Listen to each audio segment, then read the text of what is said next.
জিলজাল শব্দের অর্থ বা জালজালা জিলজাল একই শব্দ, দুইটার দুই রকম ব্যবহার। অর্থ হলো ভূমিকম্প। জিলজাল শব্দের অর্থ কি বলেন? ভূমিকম্প। ভূমিকম্প, এই যে জমিন কাঁপে, ভূমিকম্প হয়, এই সূরার অর্থ হলো এইটা।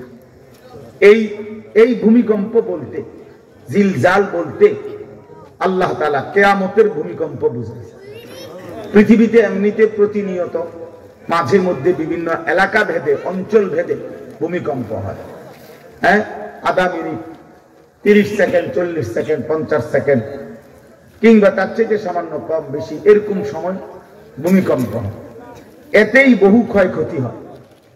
যখনই যেখানে কোথাও ভূমিকম্প হয় তো সেখানে অনেক ক্ষয়ক্ষতি হয়, ঘর বাড়ি বিভিন্ন কিছুর অনেক ক্ষতিগ্রস্ত হয়।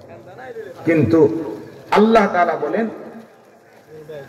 একটি চূড়ান্ত ভূমিকম্প আছে, যেই ভূমিকম্পটা যখন হবে তখন একসাথে আল্লাহর সৃষ্টি পুরাটা জমিন একসাথে ভূমিকম্প,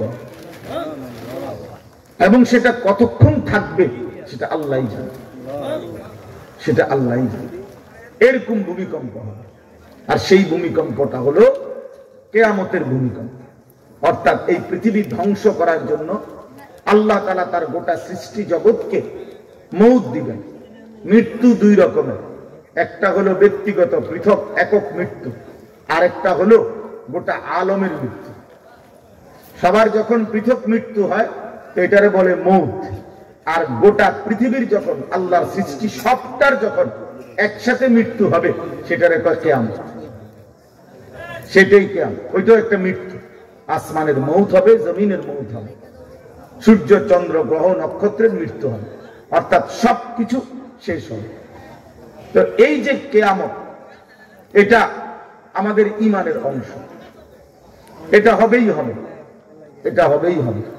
আখিরাত, কিয়ামত, এই পৃথিবী একদিন ধ্বংস হবে, শেষ হবে, এটা কোরআনুল কারীমের অসংখ্য আয়াতে আল্লাহ তাআলা বলছেন, বারবার বলছেন, বারবার, যে বান্দা যত সুন্দরী তোমার কাছে লাগে দুনিয়া, যত আকর্ষণীয় মনে হয় না কেন দুনিয়া, একে তো তুমিও থাকবে না, একে তো দুনিয়া নিজেই থাকবে। দুটোটা মনে রাখবে, না তুমি থাকবে স্থায়ী, না দুনিয়া থাকবে স্থায়ী, কোনোটাই না।